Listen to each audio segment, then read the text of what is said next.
Today's headline is Robert Morris Financier.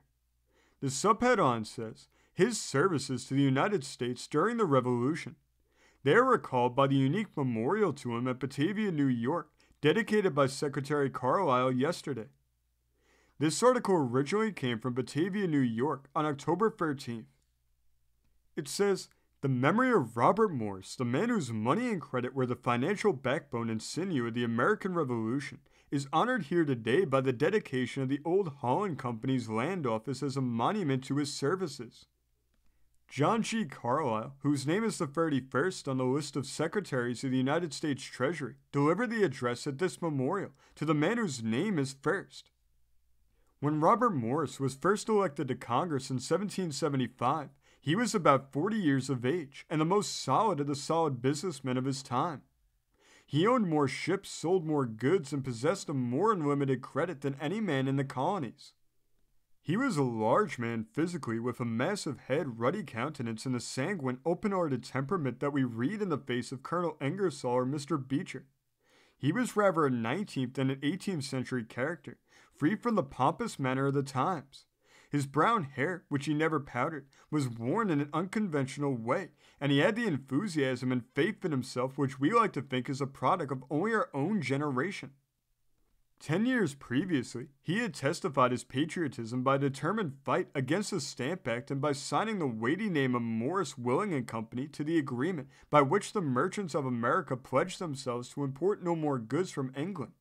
Yet in the Congress of 1776, he foresaw that the Declaration of Independence was premature.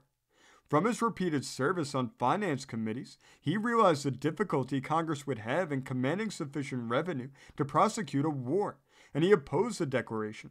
However, when it was finally adopted, he signed it with the rest. Morris redeems the nation's credit with his own. How true his judgment was in the stand he took was demonstrated within a year. In the spring of 1777, the terms for which the Continental soldiers had enlisted was about to expire. They had not seen hard money since their first enlistment, and the paper with which they had been paid was depreciated till acceptance of it as a currency was farcical. Uniforms and equipment were worn out, rations were short, and the army was on the verge of dissolution. Unless there was immediate provision of $50,000 in gold, the war for independence seemed destined to failure. Congress had exhausted its credit, even with the individual states, and was powerless to meet the issue. The financial stringency was such that, even thus early, the war had become unpopular. Such was the case that Washington laid before Congressman Robert Morris when he appealed to him for counsel. Most men of affairs would have declared that nothing could be done, that the country wanted peace and prosperity, whether the proposition as to freedom and equality were self-evident or not, and the war would have stopped. Mr. Morris was made of better stuff. He went to his wealthy friends in Philadelphia and urged them to buy government securities to at least the amount of the necessary $50,000. Unsuccessful in inducing a loan on merely his recommendation, he backed it with his personal notes, and within a few days, $50,000 in actual coin was on its way to the disarmed army. The soldiers were paid and re-enlisted. Other loans following from the same source, largely negotiated in Holland, the campaign of 1777 was prosecuted anew, and the capture of Burgoyne infused fresh hope in the hearts of the colonists. But for Robert Morris and his credit, the French alliance of that year would have never been formed. For we must not suppose that France sprang to our aid on impulse. Nations do not do that sort of thing. We may be sure that France looked well to our finances and chance of success before she took the risk of sharing our defeat. And except for the personal responsibility assumed for Congress by Mr. Morris, our finances were all on paper. There was continental paper money promising to pay on demand, and still other paper money issued as drafts by individual states on the colonial treasury for state loans that in turn were only on paper. And here was a man who stood so high in the confidence of men and nations that his private credit redeemed all. A strong guard at the public treasury.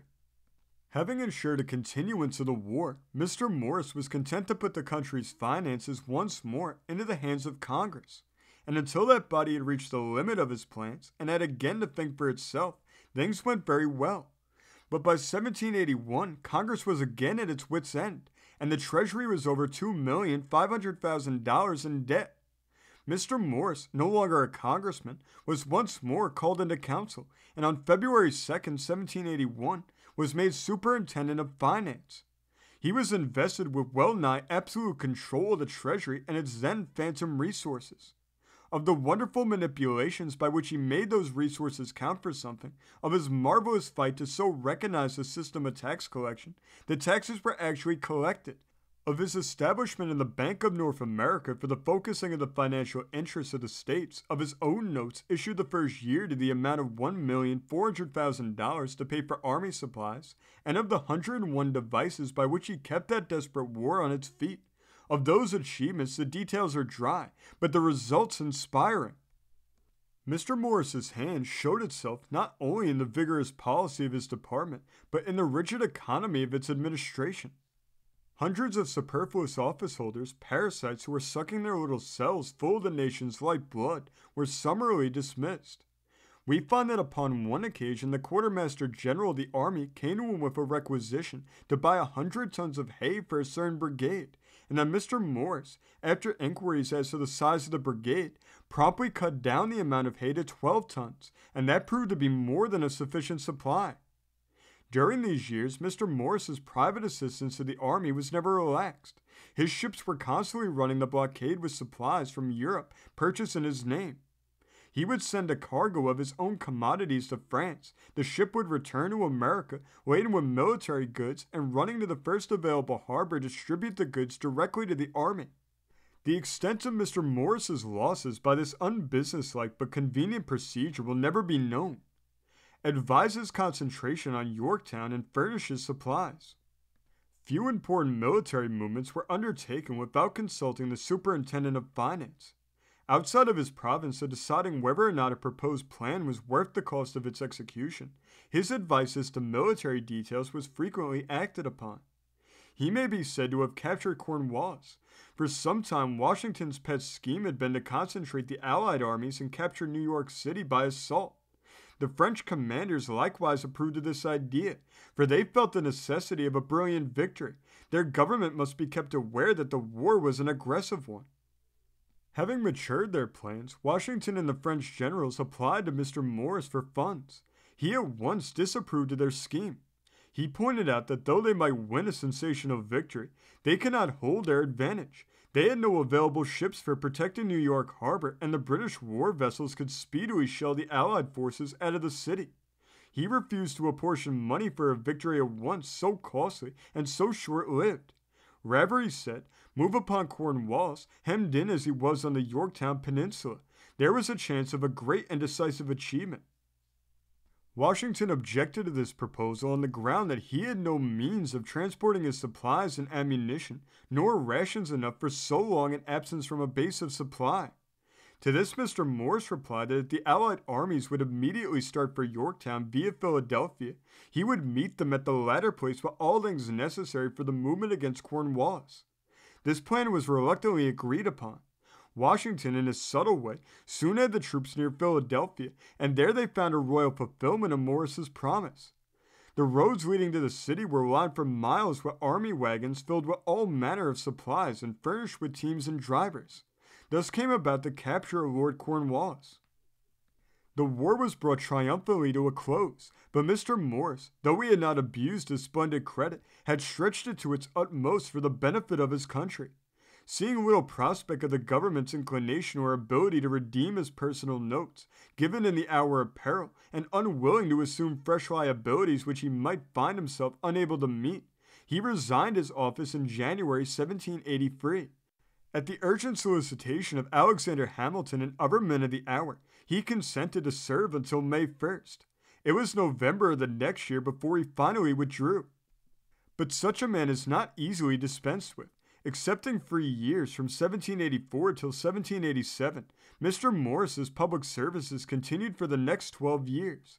In 1787, he was a delegate to the convention which framed the Constitution, and the following year saw him elected from Pennsylvania to the long term in the first United States Senate. While in the Senate, he devised a system of coinage which, simplified by Thomas Jefferson, is the one we use today. During all these years, Mr. Morse maintained a handsome residence in Philadelphia. The The great men of his time were his intimates and shared his hospitality.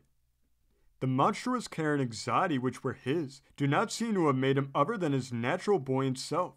In none of the many accounts we have of himself in his home during these times do we find mention of any look or word betraying the strain under which he must have lived.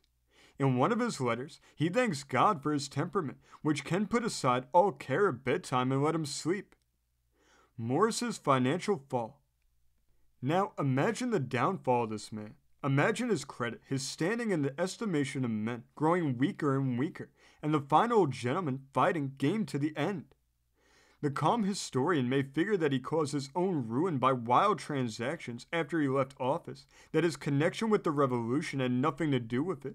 Some indeed have sought to establish that he was never wealthy, and that his credit was fictitious from the start.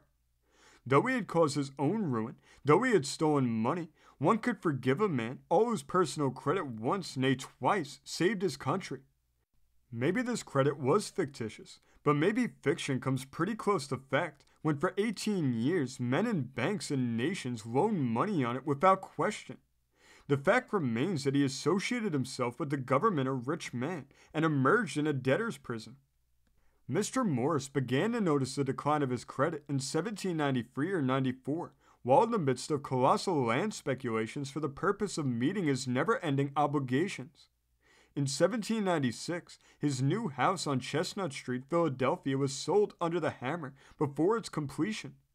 When at last the financial crash came to Mr. Morris, there was for him no pity but in words, no seeming memory of what he had been and achieved, no second great-hearted Morris to save him from a debtor's prison, as he had saved his country from oppression.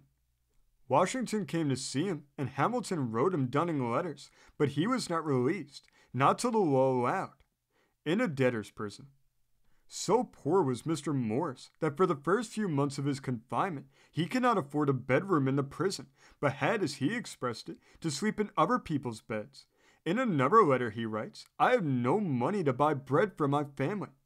Notwithstanding his wretched existence at this time, it is recorded that in his intercourse with people, he never lost the buoyant, sanguine disposition which had made him what he had been, and perhaps, alas, what he was. Friends came to the prison on his invitation to dine with him. They found the same magnetic host who had built the first private conservatory in America to adjoin the dining room of his now vanished mansion, serving with genial face the poor fare of the prison. Upon his release from prison, Mr. Morris and his wife took up their residence in a cheap part of Philadelphia. Here the great financier lived the few years remaining to him.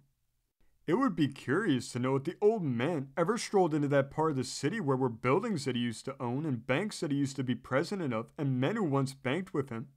Probably he did, and probably it never occurred to his soaring nature that he was a pathetic figure. Mr. Morris died May 8, 1806, and was buried in a cemetery that then was soft with grass and bright with sunshine, but now is paved with brick and hemmed in with buildings. Some of the graves still have blue sky and sunshine left them, but Robert Morris's resting place has been robbed even of that by the encroaching city. The Batavia Memorial. The memorial to him at Batavia came about as follows. I have said that he had sought to save his credit by land speculation. Indeed, all that remained of his great fortune was tied up in large tracts of territory in Pennsylvania, Louisiana, Maryland, and New York. The most valuable of these tracts was in the last named state, where he owned all the land west of the Genesee River. It will be remembered that much of the money he borrowed for the colonies came from Holland. When, through lack of capital to enable him to wait for the advancing settlers to create a profitable demand for his land, he was finally driven up the wall, his Holland creditors and others organized the Holland Land Company. To them he transferred his tract to New York. In 1804, this company erected a substantial stone building at Batavia for the transaction of their business. This building, within whose walls has been transferred the original title to every piece of ground in western New York, is the memorial dedicated today to Robert Morris, the monument which he unwittingly raised to himself out of his own distress, and with shame be it said, it is the only monument his countrymen have thus far granted to his memory. This article was written by Frank C. Drake.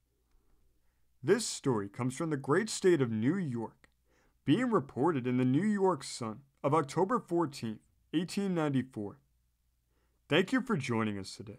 If you want to continue to uncover all of America's lost and forgotten history, then remember before you leave to hit the subscribe button, hit the notification bell, and remember to like and comment below. And we'll see you next time on Americana Archives.